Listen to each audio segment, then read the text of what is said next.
아브라함이 큰 잔치를 베풀었습니다. 아브라함 자신과 그 아내인 사라에게 생각지도 못했던 아주 불가능한 그런 일이 이루어졌는데, 그것이 무엇인가 하면 바로 아브라함이 100세가 되었을 때에 아들을 얻게 되었다는 것입니다. 그들에게 불가능한, 그들이 할 수 없는 일이 이루어졌다는 것 자체가 하나님께서 주신 은혜였습니다. 그리고 그 아들이 자라서 젖을 떼는 날이 되었습니다. 이 히브리의 풍습은 한 3년 정도가 돼야 젖을 떼죠. 우리 한국에도 보면 돌이라는 게 있지 않습니까? 왜 돌을 크게 잔치를 했는가, 제가 예전 기록들을 보니까요, 예전에는 지금처럼 그 의술이 이렇게 발달하지 못해서 아기를 낳아놓으면 뭐 이런 병 저런 병 걸려서 다 죽는 것이죠.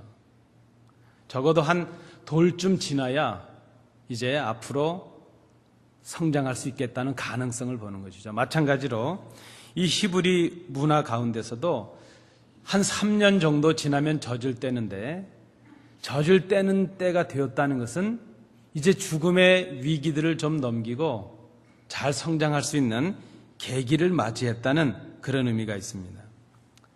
그러니까 이 아브라함과 이 사라에게 오늘 같은 날은 정말 기쁜 날이죠. 이런 은혜가 없고 또 이렇게 기쁜 날이 있을 수가 없습니다. 그래서 큰 잔치를 베풀었습니다.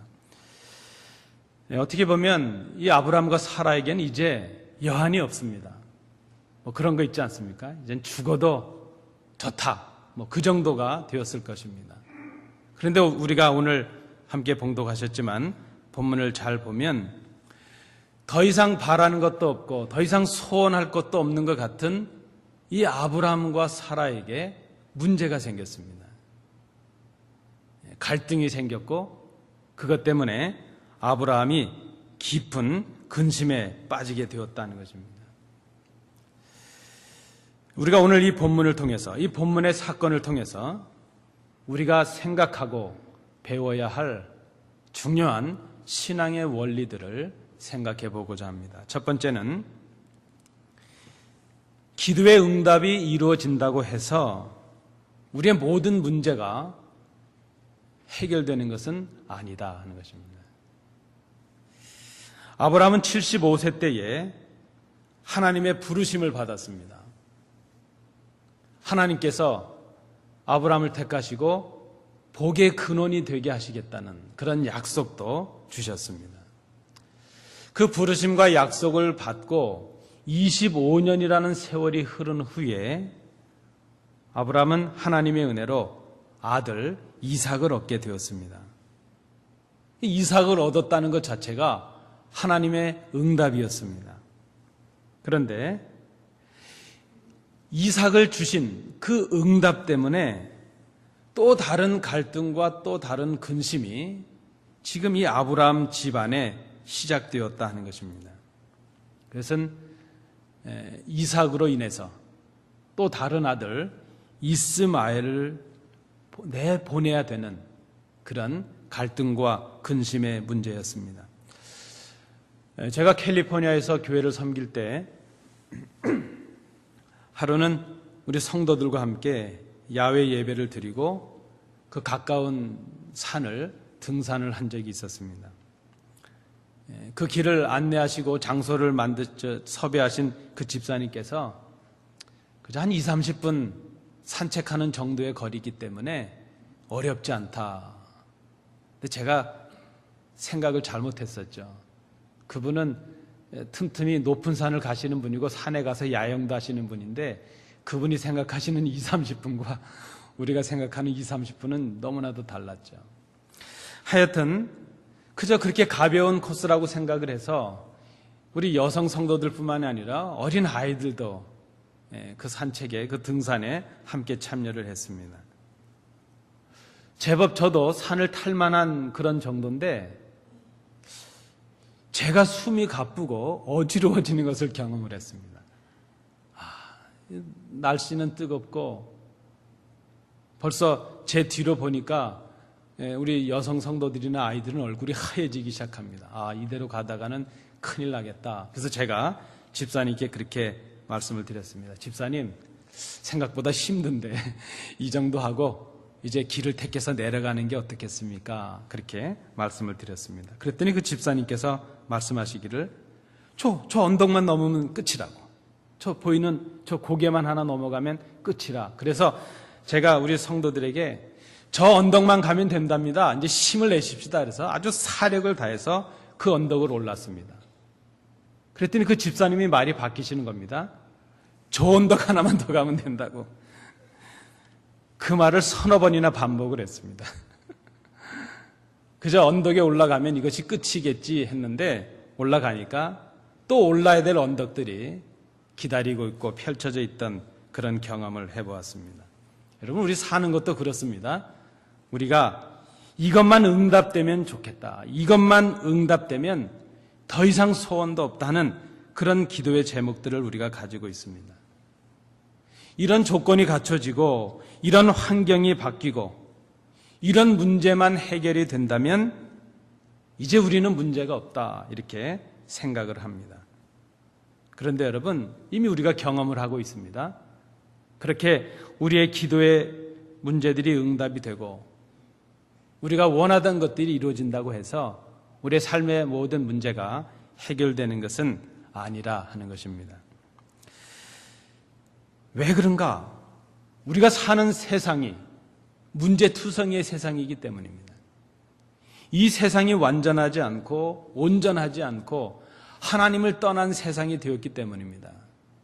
그리고 또한 이 땅을 살아가고 있는 우리 자체가 문제가 있고 온전하지 않고 연약한 사람들이기 때문이라는 것입니다. 여러분, 기억하십시오. 우리가 바라는 기도의 응답이 이루어진다고 해서 우리의 삶의 모든 문제가 해결되는 것은 아니라 하는 것을 기억해야 됩니다. 두 번째, 우리가 생각하실 것은 그러면 진짜 문제는 하나님을 향한 나의 불신에서 올 수 있다는 것입니다. 우리가 지금 경험하고 있는 문제들의 진짜 이유는 불순종과 불신에서 온다는 것입니다. 우리가 어떤 문제에 직면하게 되면 보통 우리는 환경을 탓할 수가 있습니다. 내가 처해 있는 조건이 이러저러 해서 그렇다, 이렇게 탓할 수가 있습니다. 그리고 우리는 너무나도 쉽게 그 문제의 원인을 다른 사람을 탓하는 것으로 그렇게 말을 하려고 합니다. 그런데 여러분, 우리가 잘 생각해 보면 지금 우리가 경험하고 있는 이 환경과 이 조건이 지난날 절박했을 때 우리가 바라던 기도의 제목의 응답이었다는 것을 생각해 볼 필요가 있습니다. 지금 우리가 가진 이 환경과 이 조건을 탓하고 불평하고 있지만 과거 지금보다 더 절박했을 때 지금 우리가 가지고 있는 이 환경과 조건이 우리가 바라는 것들일 수 있었다는 것입니다. 우리는 때로 문제의 원인으로 우리 주변의 사람들을 탓하기도 합니다. 그러나 우리가 불평하고 원망하는 그 사람들이 우리가 원하던 기도의 응답이었을 수 있다는 것을 우리가 생각해야 된다는 것입니다. 그때는 절박했는데 지금 와서는 불평의 조건이 되고 원망의 조건이 되었다는 것입니다. 그런 의미에서 보면 진짜 문제의 해결은, 진정한 문제의 해결은 환경과 조건의 변화에 있는 것이 아니고 다른 사람의 변화에 있는 것이 아닙니다. 진짜 문제의 해결은 나의 변화에서 시작이 될 수 있습니다. 나의 변화라고 하는 것은 환경과 조건이나 다른 사람의 책임이 아니라 나의 책임입니다. 우리는 내가 변하지 않은 것을 환경을 탓하고 조건을 탓하고 다른 사람을 탓합니다. 그러나 여러분, 내가 변하지 않은 것은 다른 사람의 책임이 아니고 나의 책임이라는 것을 우리가 기억해야 될 것입니다. 그리고 그렇게 우리가 스스로를 변화시키지 못하는 큰 이유 중에 하나는 믿는 우리들에게 나에게 주신 지금의 이 환경과 조건이 지금 함께하게 하신 이 사람들이 하나님께서 주신 은혜일 수 있다는 것을 우리가 생각하지 않기 때문이라는 것입니다. 그래서 문제 해결은 그런 의미에서 은혜를 각성하는 데서 지금 내가 가진 것, 지금 내가 처해 있는 이것이 그 언젠간 내가 기도했던 그 간절함에 대한 하나님의 응답이요, 은혜라는 것을 깨닫는 데서 시작될 수 있다는 것을 생각해야 될 것입니다. 지금 아브라함이 근심에 빠졌습니다. 아브라함이 근심한 이유가 무엇입니까? 그의 아들, 또 다른 아들 이스마엘 때문이었습니다. 아브라함은 86세 되던 해에 이스마엘이라는 아들을 얻었습니다. 그 이후 이스마엘을 얻고 14년이 지나서 100세가 되도록까지, 그리고 지금 오늘 그 아들 이삭이 낳고 아들이 젖을 이후 한 3년이 더 지난 지금, 그러니까 적어도 14년, 15년, 16년이 흐른 지금까지 이스마엘이 문제가 되었던 적은 없었습니다. 여러분 이것을 잘 생각해 보십시오. 지금 불평의 조건이 된 이스마엘은 그 아들 이삭을 얻기 전까지 아브라함과 사라에게는 그들의 소원이었고 그들의 미래였다는 것입니다. 이삭을 얻기 전까지 이스마엘은 문제가 아니었습니다. 아브라함을 이어서 상속을 해야 될 아브라함의 후대였고 아브라함의 아들이었습니다. 아니 지금 이삭이 죽지 않고, 이삭이 태어났지만 죽지 않고 살아남아서 젖을 떼는 날을 맞이하기 이전까지도 이스마엘은 전혀 문제가 아니었습니다. 왜 그렇습니까? 젖을 떼기 전에 이삭이 죽어버릴 수도 있었으니까요. 한때 이스마엘은 아브라함과 사라의 소원 자체였을 것입니다. 하나님의 약속은 이루어지지 않고 그때 그들이 생각해낸 것이 바로 이스마엘이었습니다. 그들은 이스마엘에게 자신들의 미래를 걸었고 자신들의 모든 것을 이스마엘을 통해서 이루려고 했을 것입니다. 그런데 지금은 이삭이 생기고 이삭이 젖을 떼는 날이 되니까 이스마엘이 문제가 되었고 원망의 조건이 되었다는 것입니다. 오늘 본문에 보면 특별히 사라에게 이스마엘이 문제가 된 이유가 무엇인가 하는 것이 나타납니다. 우리가 본문을 쉽게 읽으면 본문은 그렇게 묘사를 하고 있습니다. 이삭이 젖대는 날에 이삭보다 훨씬 더 나이가 많은 이스마엘이 한 16세 정도 됐다고 본다면 이제 한 3살 된 동생을 놀렸다는 것입니다. 그 놀리는 정도가 심했는지 아닌지 그것은 우리가 잘 알 수는 없습니다. 그저 겉으로 드러난 이유는 사라가 그 이스마엘이 아들 이삭을 놀리는 것을 보고 내쫓아야 되겠다 이렇게 생각한 것으로 보여집니다. 그러나 그것은 진짜 사라의 속내가 아닙니다. 진짜 이유는 다른 곳에 기록이 됩니다. 오늘 본문 10절 말씀에 보면 사라는 진짜 이유를 드러내는데 이렇게 말하고 있습니다. 이 종의 아들은 내 아들 이삭과 함께 기업을 얻지 못하리라. 좋은 말로 기업인데요, 쉬운 말로 하면 재산을 줄 수 없다 이 말입니다. 내가 낳은 아들이 아닌 종이 낳은 아들, 하갈이 낳은 아들 이스마엘에게 이 재산을, 상속을 나눠줄 수가 없다 하는 그것이었습니다.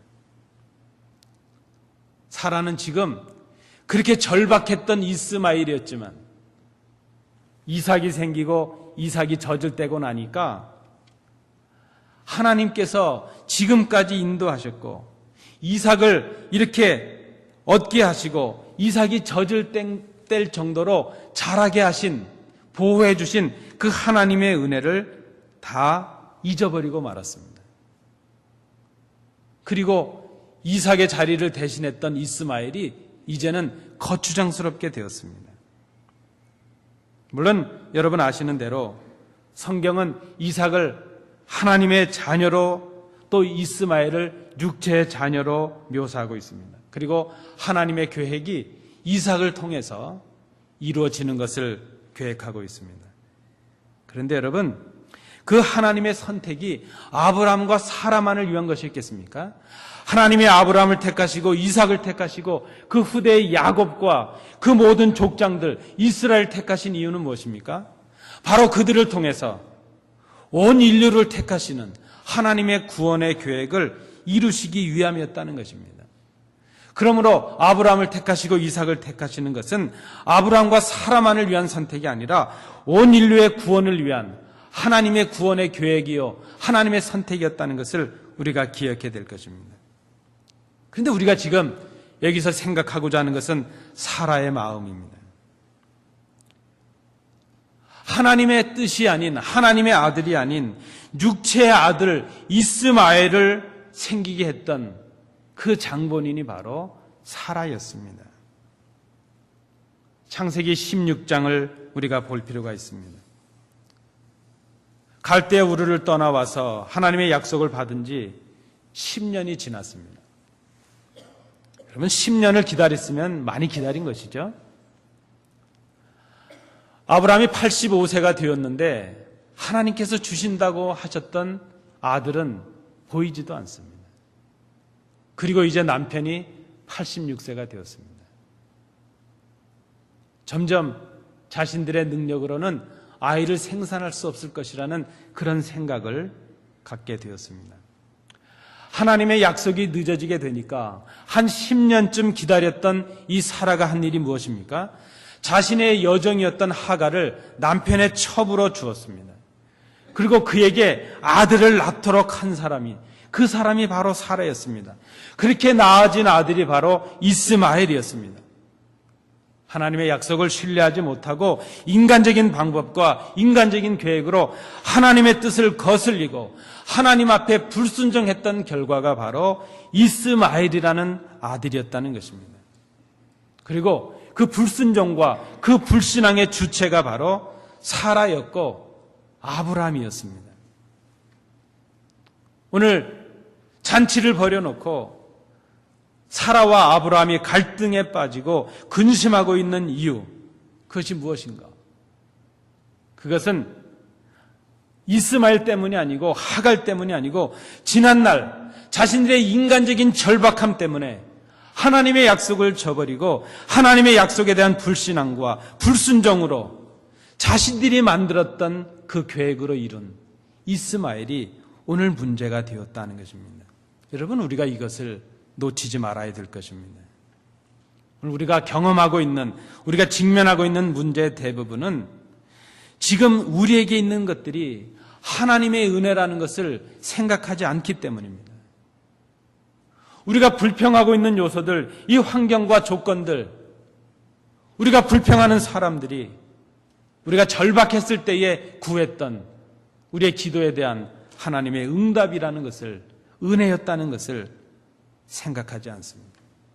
그리고 또 한 가지 우리가 생각하지 않는 것은 그것이 그때 그 절박했을 때 하나님의 뜻을 거역하고 우리의 뜻과 우리의 방식으로 행했던 불신앙과 불순종의 결과였다는 것을 우리가 생각하지 않는다는 것입니다.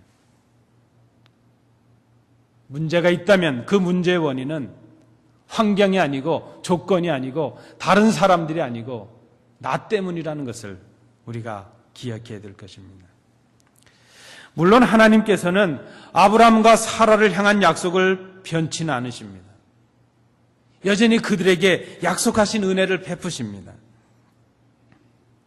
그런데 여러분, 우리가 기억해야 될 것입니다. 그들이 행한 불신앙과 불순종의 행위에 대한 책임은 그들에게 지게 하신다는 것입니다. 우리는 야곱을 기억할 필요가 있습니다. 야곱은 그 상속권과 축복권에 대한 열망을 가지고 아버지 이삭과 형 에서를 속였습니다. 형 에서의 눈에서 눈물을 쏟게 했습니다.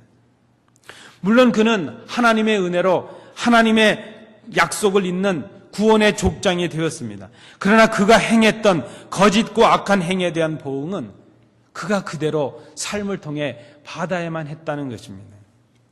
그는 그 많은 날들을 부모의 품을 떠나 살아야 했으며 형 에서의 보복을 두려워하며 피해서 살아야 했던 것을 우리는 성경을 통해 봅니다.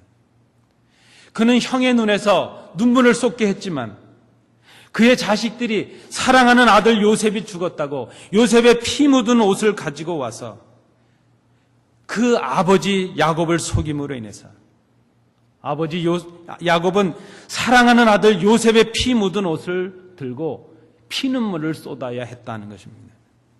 여러분, 우리는 다윗을 기억합니다. 다윗은 밧세바를 범한 자신의 죄를 감추기 위해서 그렇게 충성스러운 신하인 우리아를 죽이는 무서운 죄를 범하고 말았습니다.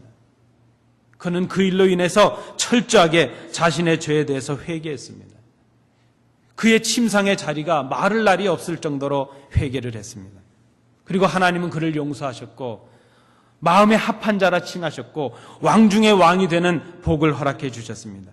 그러나 그럼에도 불구하고 그는 자신이 행했던 그 행위로 인하여 자신에게 아들들이 칼을 들어 반역하는 눈물을 보아야 했고 고통을 맛보아야 했고 자신의 앞에서 아들이 죽어가는 그 모습을 경험해야 했고 그렇게 형제와 같았고 친구와도 같았던 신하들의 배신의 고통을 맛보아야만 했다는 것입니다. 여러분, 우리가 생각해야 될 것입니다. 우리의 불신과 불순종에 대한 철저한 애통과 하나님께 대한 회개가 필요합니다. 우리가 회개하지 않고 지나가는 오늘의 불신앙은 과거의 불신앙이 오늘의 문제가 되고 있는 것처럼 언젠간 또 다른 내일 우리에게 또 다른 문제가 되고 갈등의 쓴뿌리가 될 수 있다는 것을 기억해야 될 필요가 있습니다. 그리고 거짓과 악한 행위에 빠지지 않도록 우리를 살펴야 될 것입니다. 지금 우리에게 문제가 있다면 하나님의 은혜에 감격하지 못하는 불신앙과 불순종이 문제일 수 있다는 것을 생각해야 될 것입니다. 마지막 세 번째입니다. 그렇다면 진정한 문제 해결의 길이 어디 있는가 하는 것이죠. 여러분, 이것은 저를 한번 따라해 주십시오. 문제 해결의 길은 오직 하나님을 의지하는 것이다. 고맙습니다. 사라는 그저 눈에 보이는 갈등을 해결하기 위해서 육신적인 방법으로 이스마엘을 만들었던 것처럼 그 갈등의 뿌리를 만들었던 것처럼 이제 오늘 사라는 하갈과 이스마엘을 내쫓으라고 아브라함에게 요청을 합니다. 사라에게 이삭은 내 아들이요, 이스마엘은 아브라함의 아들이 아니라 여종의 아들일 뿐입니다. 아브라함의 근심이 깊어집니다. 아내 사라는 이스마엘이 자기 아들도 아닐 뿐더러 아브라함의 아들도 아니라고 말하지만 그러나 오늘 본문에 보십시오. 아브라함이 근심하는데 근심하는 이유가 그의 아들 때문이라는 것입니다. 여전히 이스마엘은 아브라함에게 자기 아들임에 틀림이 없습니다. 아브라함이 근심이 깊어집니다. 이때 하나님께서 아브라함에게 말씀하십니다. 사라의 말을 들으라 하십니다. 하나님은 하갈과 이스마엘에 대한 더 큰 계획을 가지고 계셨기 때문입니다. 하나님은 이스마엘을 통해서도 다른 큰 한 민족을 이루게 하실 것을 계획하셨습니다. 비록 아브라함과 사라의 불신앙과 불순종의 결과였던 이스마엘이었지만 하나님은 그럼에도 불구하고 아브라함의 근심을 덜어주십니다. 그리고 동시에 이스마엘을 저주의 길에 서게 하시지 않으십니다. 왜 그렇습니까? 하나님은 한편의 하나님이 아니시라 모두의 하나님이시기 때문입니다. 하나님은 부분의 하나님이 아니시라 전체의 하나님이시기 때문입니다. 그 한국에서 월드컵이 한참일 때에 어른들이 기도를 했답니다. 절박하게 한국이 이기게 해달라고 막 기도를 했답니다. 그랬더니 그 기도를 그 엄마 아빠가 기도하는 걸 지켜보던 어린아이가 아빠 그렇게 기도하면 우리나라만 위해서 기도하면 그 나라 사람들은 하나님한테 또 자기들 이기게 해달라고 기도할 텐데 그러면 하나님이 어떻게 하란 말이야 하고 아이가 짜증을 냈다는 겁니다. 그렇죠 여러분. 하나님이 나의 하나님이시지만 하나님은 다른 사람의 하나님도 되시지 않습니까? 하나님은 부분의 하나님이 아니시라 전체 하나님이십니다. 그런데 그 완전하신 하나님, 전체 하나님께서 책임을 지십니다. 여러분, 책임은 하나님이 지십니다. 문제 해결자는 오직 하나님이십니다. 우리의 갈등과 우리의 문제를 해결하실 분은 오직 하나님이십니다. 하나님은 아브라함의 근심을 아시고 그에게 지시하십니다. 이제 아브라함이 할 일이 무엇입니까? 자신의 근심을 내려놓고 하나님께 맡기는 것입니다. 하나님을 의지하는 것입니다. 하나님의 시키시는 대로 하나님의 말씀에 순종하는 것입니다. 하나님은 아브라함의 근심을 해결해 주시지만 동시에 광야에서 목말라 죽어가는 그 아들을 바라보며 목 놓아 소리내어 울고 있는 울부짖는 하갈의 기도도 들으십니다. 그 하갈의 울음을 외면하지 않습니다. 하나님은 하갈의 기도도 들으시는 하나님이시기 때문입니다. 하나님은 아브라함의 하나님이시지만 이삭의 하나님이시지만 이스마엘의 하나님도 되십니다. 하나님은 사라의 하나님이시지만 하나님은 동시에 하갈의 하나님도 되십니다. 하나님은 나의 하나님이시면서 동시에 저의 다른 사람의 하나님이시기도 하시기 때문입니다. 여러분, 우리가 나와 다른 입장에 있는 사람들, 나와 다른 생각을 가진 사람들, 나와 다른 모습으로 살아가는 사람들을 함부로 할 수 없는 이유가 바로 여기에 있습니다. 그들의 배후에 하나님이 계시기 때문입니다. 하나님은 오늘 우리의 삶의 문제에 직접 개입하십니다. 그리고 친히 그 문제를 해결해 주십니다. 우리가 할 일이 있는데 우리는 하나님을 의지하는 것입니다. 그리고 그 하나님께 순종하는 것입니다. 오늘 우리가 생각해야 될 진짜 문제, 그렇게 본다면 진짜 문제는 우리가 지금 그 문제들 앞에서 하나님께 맡기지 않는다는 것이 문제예요. 하나님을 의지하지 않는다는 것이 문제예요. 그 하나님의 말씀 앞에 순종하지 못한다는 것이 문제라는 것을 생각해야 될 것입니다. 전도서 7장 13절 말씀입니다. 형통한 날에는 기뻐하고 곤고한 날에는 되돌아보아라. 이 두 가지를 병행하게 하사 사람이 그의 장래 일을 능히 헤아려 알지 못하게 하셨느니라. 오늘 우리가 생각하는 문제와 갈등이 지난날 우리가 그 절박했던 그날 그토록 바랬던 기도의 제목이었음을 생각할 필요가 있습니다. 그것이 지금 우리에게 주신 은혜에 대한 감사와 감격을 잊지 말아야 될 이유가 될 것입니다. 또한 우리의 문제의 대부분이 지난날 우리의 불순종과 불신의 결과일 수 있다는 것을 깊이 생각해야 될 것입니다. 그것을 되돌아봐야 할 것입니다. 여러분, 무엇을 되돌아볼까요? 우리의 거짓과 우리의 불순종과 우리의 악함을 돌아볼 수 있어야 됩니다. 그리고 오늘 우리가 해야 될 일이 있습니다. 그것은 우리가 이 문제투성의 삶 속에서 주님을 바라보는 것입니다. 우리가 오직 하나님만을 신뢰하고 하나님만을 의지하는 것입니다. 여러분, 기억하십시오. 오늘 우리가 하나님을 신뢰하지 못하고 하나님을 의지하지 못하고 또 불신앙으로 또 불순종으로 우리가 살아간다면 그 문제들이 얼마 지나지 않아서 우리에게 새로운 문제가 되고 새로운 갈등이 되어서 우리 앞에 다가와 있을 것입니다. 은혜를 받은 자 되었으면서도 근심하며 살아가는 우리들의 모습을 돌아볼 수 있기를 원합니다. 은혜 받은 자이면서도 근심하며 살아갑니다. 오늘 이 말씀을 중심으로 우리의 삶을 돌아보므로 하나님 앞에 다시 성숙하게 세워지는 복된 성도들 되실 수 있길 바랍니다. 기도합니다. 은혜로우신 아버지 하나님, 아브라함과 이삭과 이스마엘의 사건을 통하여 우리의 신앙과 우리의 삶의 모습을 돌이켜봅니다. 우리에게 주신 모든 것이 하나님의 은혜임을 생각하게 하옵소서. 오늘 우리의 모든 문제가 지난날의 불순종과 불신앙의 결과임을 생각하게 하옵소서.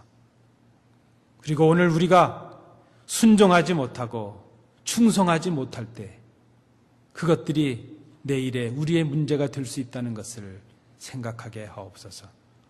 오직 하나님께 맡기고 하나님만을 의지하고 하나님의 말씀에 순종하는 성숙한 신앙인 복된 성도 되게 하옵소서.